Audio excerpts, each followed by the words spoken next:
शालिनी सिंह जी मुंबई से। राधे राधे महाराज जी।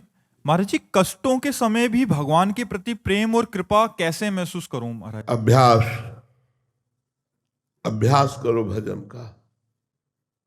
कष्ट क्या होते हैं शायद हमारे जीवन से बढ़कर के किसी को क्या पता होगा,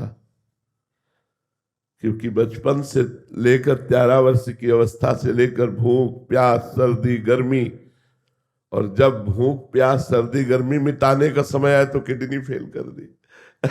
पूरा जीवन कष्टमयी यात्रा, कष्टमयी यात्रा। वृंदावन के सिवा पूरे जीवन में कभी रसोई से गर्म रोटी निकली हो और हम बैठकर पाए हो, ऐसा पूरा जीवन नहीं। और जब वृंदावन में पानी की व्यवस्था की तो किडनी फेल कर दी। अब तो क्या है किसी तरह, लेकिन आपको हम बताएं, हम इतने आनंदित रहते हैं कि ब्रह्मा जी को भी वो आनंद नहीं होगा। ये हम वृंदावन में बैठ के कह रहे कि ब्रह्मा जी को भी वो आनंद नहीं होगा जो आनंद प्रेमानंद को है। कष्ट क्या है? कुछ नहीं है, मन का एक भ्रम है। अगर मन सच्चिदानंद भगवान में लगा है तो कष्ट कोई अपना अस्तित्व नहीं रखता, क्योंकि आगमा पाइनो अनित्यास, नाशवान है, आने जाने वाले हैं। और भगवान सच्चिदानंद है। सावई मन कृष्ण पदार विंदयो।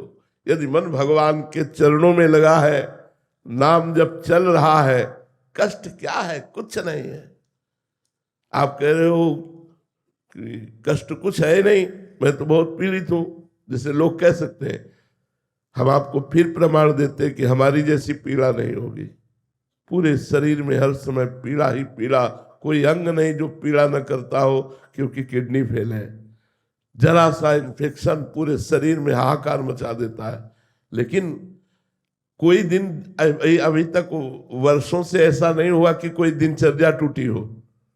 और क्या क्या नहीं हुआ होता है, तो जो पास रहते हो जानते हैं। लेकिन आपके सामने बिल्कुल शुद्ध स्वस्थ पवित्र। क्यों? क्योंकि भगवान का कृपा प्रसाद निरंतर प्राप्त होता रहता है, भगवान में चित्त जुड़ा रहता है, इसलिए हम हर समय आनंदित रहते हैं। कष्ट कष्ट ही नहीं है। भगवान का जहां स्मरण है वो कष्ट कष्ट ही नहीं है। कष्ट और विपत्ति तो तब है जब भगवान का स्मरण न हो।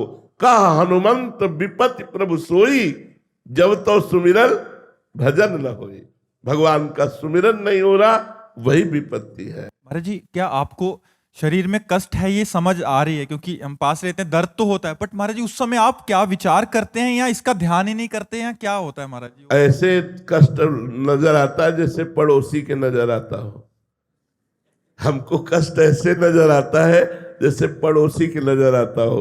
तो हम सुरक्षित हैं, शरीर बीमार है। महाराज ये समझ नहीं आ रही महाराज जी। कैसे समझ में? गोस्वामी जी ने लिखा है, यह रहस्य रघुनाथ कर बेगी न जाने कोई, जो जाने रघुपति कृपा सपन्यों मोहन होई। जो भगवान के रहस्य को, अपने स्वरूप को जान जाता है तो वो फिर भ्रमित नहीं होता। इसलिए भयानक से भयानक पीड़ा में भी भगवदानंद बना रहता है, और भगवदानंद के प्रभाव से किंचन मात्र दुख का अनुभव नहीं होता। पहेली का कब रहस्य समझ आएगा महाराज? जब चित्त वृत्ति एक भी सेकेंड के लिए संसार में नहीं जाएगी, केवल भगवान में रहेगी, तब इस पहेली का। तभी एक ने कहा था हम आपको जान गए, तो हम कहा नहीं भैया, तुम पांच भौतिक शरीर को देखकर कह रहे हो जान गए, प्रेमानंद को जान लोगे तो तुम निहाल हो जाओगे। प्रेमानंद को तुमने नहीं जाना, पांच भौतिक शरीर को देखकर तुम कह रहे हो हमें नहीं जाना। हमें जान जाओगे तो निहाल हो जाओगे, निर्विकार हो जाओगे, दुखों का अंत हो जाएगा। महाराज जी आप कौन है?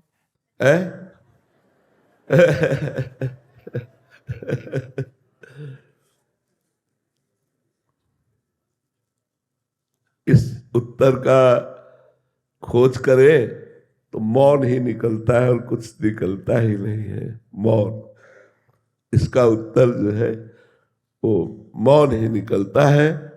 हाँ, प्रकट में वचन के द्वारा हम ये कह सकते हैं हम राधा दासी हैं, हम प्रियजू की सहचरी हैं, लेकिन क्या हमारा स्वरूप है, इस पांच भौतिक प्राकृतिक वाणी की सामर्थ्य नहीं कि हमारे स्वरूप का वर्णन कर सके। महाराज जी हम जैसों को अनुभव हो सकता है उसका? हो सकता है, जब पूर्ण आज्ञा का पालन करते हुए आप अनुभव करना चाहें और हम कराना चाहें, आप अनुभव करना चाहें हम कराना चाहें तो हो सकता है।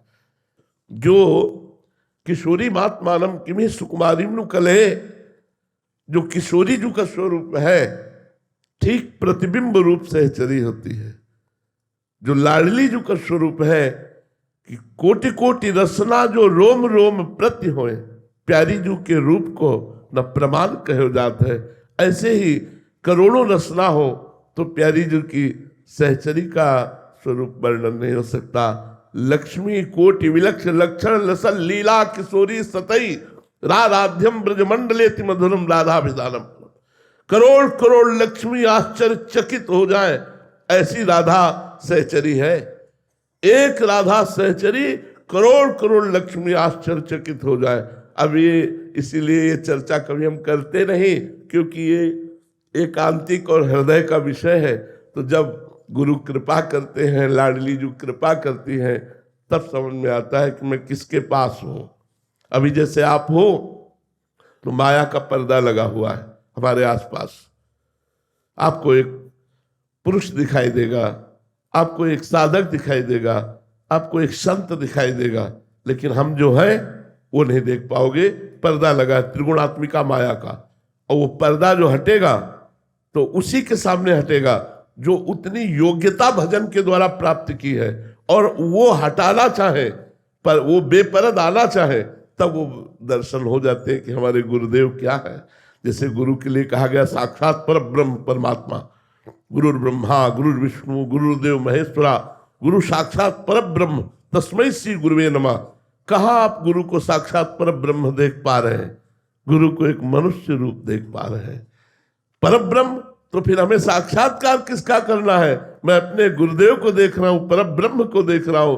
मैं अपने गुरुदेव से बात कर रहा हूं, पर ब्रह्म से बात कर रहा हूं। मुझे अब और कोई पर ब्रह्म नहीं चाहिए। ध्यान मूलम गुरु मूर्ति, पूजा मूलम गुरु पदम, मंत्र मूलम गुरु वाक्यम, मोक्ष मूलम गुरु कृपा। शिष्य निहाल हो जाए यदि गुरु को ऐसे मान ले, ऐसे समझ ले, और भगवान की कृपा से ऐसी समझ आती है।